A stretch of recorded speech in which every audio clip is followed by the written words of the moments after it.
Antes do nosso intervalo, César Augusto Pancinha Costa, administrador, CEO, coach, de uma área bem diversificada, do qual tu é muito bem recomendado, bem referendado. Mas tu falavas do eu-presário. E o eu-presário chega a um ponto em que ou eu faço alguma coisa ou eu fecho. Ou eu cresço, ou eu fecho, ou eu vendo, ou eu fecho. Terminamos o primeiro bloco nessa conversa. Qual é o caminho mais comum? Olha, tem que adaptar muito, tem que analisar muito o que a empresa está fazendo. Essa é um dos grandes nós, talvez, que a gente tem que desafiar. O foco é a empresa, nesse caso, ou é o perfil do profissional? Eu preciso começar pelo perfil do profissional, porque eu tenho que saber se não é ele que está auto-sabotando o negócio dele. Então, é a primeira análise que eu preciso fazer. Mas nós temos que, paralelamente a isso, fazer uma análise também da empresa. Se eu estou num business novo, se eu estou num business que tem vida ainda.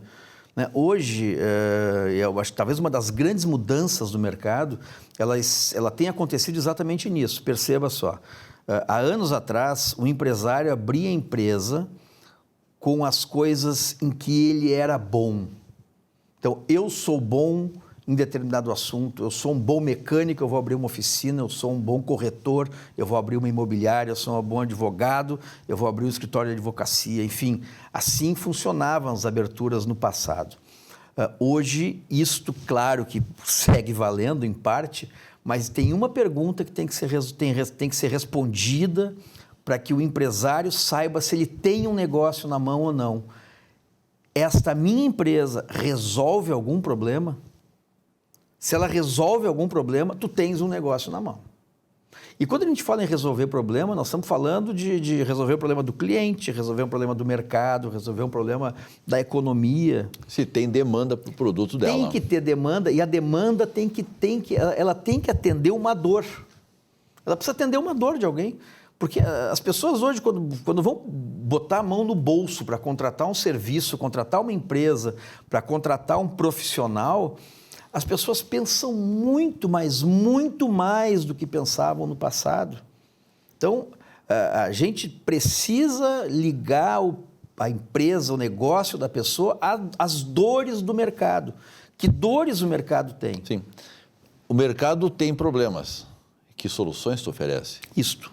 Esse é um ponto fundamental. Porque aí eu posso desenvolver o empresário, inclusive, veja só, para que ele tenha a iniciativa e a ambição de fechar o negócio dele.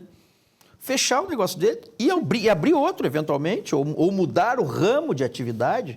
E para isso tem que ter muita coragem. Sabe que para fechar a empresa tem que ter mais coragem do que para abrir. É verdade. Esse trabalho ele se assemelha muito a um psicólogo, a um psiquiatra na sua relação com o seu paciente. Tu vais, a partir dessa relação, construir, talvez emocionalmente, talvez não emocionalmente, profissionalmente, mas tem toda uma construção. Num consultório de psicologia, de psiquiatria, a gente sabe, marca uma vez por semana, marca 2 vezes por semana, marca uma vez a cada 15 dias, depende da... Como é que funciona com o coaching? É muito similar, naturalmente, né? Acho que existem algumas similaridades. Claro que o coach, no meu caso, por exemplo, eu sou administrador de empresas, eu não tenho a possibilidade de trabalho que um psicólogo, um psiquiatra tem por tratarem de outras peças do corpo, né? Vamos dizer Correto. assim, né? Então, o que nós fazemos? O que nós efetivamente podemos trabalhar? São as atitudes, a iniciativa, o comportamento do profissional, e aí sim vai se assemelhar demais ao trabalho clínico, né? De que forma a gente faz? Existe uma série de formas de trabalhar. Eu tenho a minha maneira, que é uma maneira que eu vejo ser uma maneira de sucesso. Então, eu faço um programa de 100 dias. Em 100 dias, nós temos que chegar juntos, eu, o coach e o coachee, a o melhor projeto com todas as barreiras planejadas já removidas.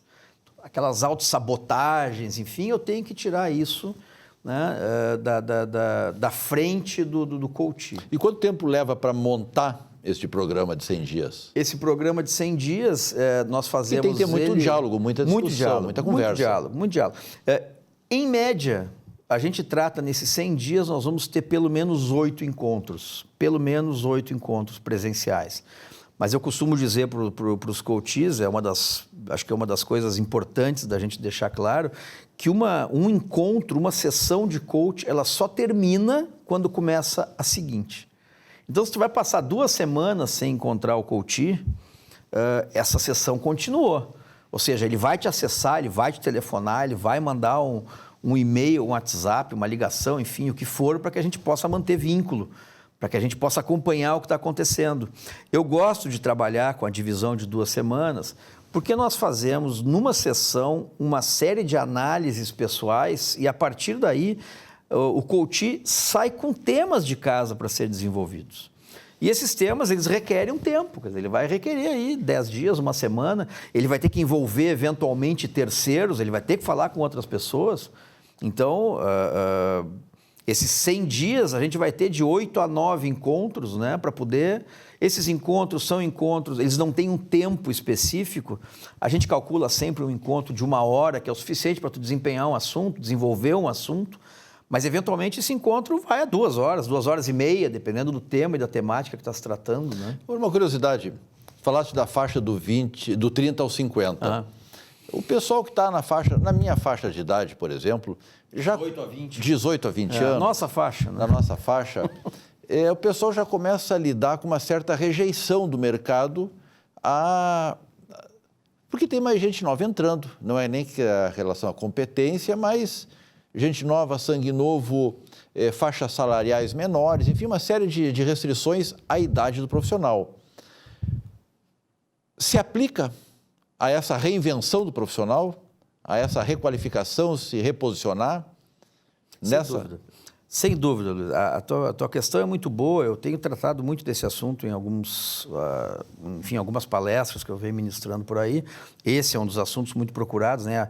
A própria manutenção, ou a inserção, ou a reinserção no mercado de profissionais que eram... Eu digo o reposicionamento, porque eu acho que dificilmente a pessoa que se desempregou, ela vai procurar, mas é aquele que está sentindo a dificuldade do mercado, está sentindo a restrição à sua idade, a restrição ao seu nível de envolvimento. Tu sabe que o mercado, ele naturalmente, tem muitos segmentos que trabalham com um preconceito um pouco maior com relação à idade do que outros segmentos. Por exemplo, a tecnologia. A tecnologia é um mercado que hoje, em tese, se espera resultado de pessoas mais jovens, que estão mais frescas, né, mais vibrantes no mercado. Menos condicionadas. Menos condicionadas, eventualmente. Mas não invalidando absolutamente nada, né, em termos de percepções do mercado, o mercado também está buscando um pouco de maturidade nas escolhas, maturidade nos processos.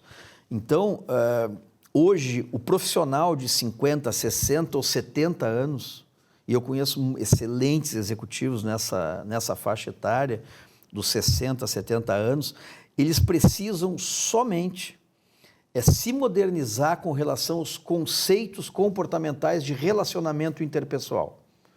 Isso é talvez um dos maiores desafios que a geração X e a geração Baby Boomer, que são aí, vamos pensar nos nascidos na década de 60 até meados de 70, início dos anos 80, essas pessoas precisam tratar as relações interpessoais, e se trabalha muito isso no coach, né, de uma forma mais moderna, né? Aquela relação de senhor e senhora, essa relação está caindo, a forma de chamar, essa relação acabou, né? Aquele respeito quanto às hierarquias, respeita-se hierarquias, mas hoje as pessoas precisam ser ouvidas, pessoas querem falar. Hoje respeita-se, claro, respeita-se a hierarquia, mas respeita-se muito mais as pessoas do que a hierarquia. Sem dúvida. Correto? Correto, perfeito. Porque as pessoas é que fazem a hierarquia. Perfeito, é muito bem colocada. Hoje, talvez, seja um dos momentos mais importantes para que se converse dentro das organizações, para que as pessoas possam se conhecer de fato. O que acaba acontecendo, né? Se criou durante muito tempo um afastamento muito grande entre as pessoas. E pensou-se só em processos. E hoje isso começa a mostrar sinais de envelhecimento, esse tipo de relação dentro das organizações. Né? César, a gente está se aproximando ao final. Uma curiosidade, nós estamos falando que as pessoas com maior idade têm alguma dificuldade de relacionamento porque mudou a forma da relação. Mas quando essas pessoas são a cabeça da empresa, a empresa são elas são as gestoras, essa empresa ela vai sofrer com isso porque ela vai perder profissionais. Como é que está acontecendo esse processo? Essas pessoas estão buscando algum tipo de auxílio para botar na sua empresa, na sua organização? Sim. Hoje, a divisão de consultoria que a gente trabalha basicamente em cima disso aí. Porque, de fato, o nosso profissional ele está precisando reaprender as relações. Né? E reaprender as relações, ele vai precisar de apoio externo. Não tenha dúvida que ele vai precisar. E está buscando, o que é mais importante. Ele está buscando. Eu acho que isso é um ponto fundamental dentro dessa nova realidade. Né? Mas isso está longe de ser uma maioria significativa do mercado. Muito longe. Muito longe. As empresas continuam ainda com aquela frase tradicional. Faz 20 anos ou faz 30 anos que eu faço desse jeito, eu não vou mexer nisso. Vai quebrar. Não tem outro caminho. Vai quebrar. Vai quebrar. Bom, nós tínhamos vários assuntos para discutir, acabamos ficando num assunto só, mas foi bom, que rendeu pra caramba. Que bom. Agradecer a sua audiência, fique conosco, até a semana que vem.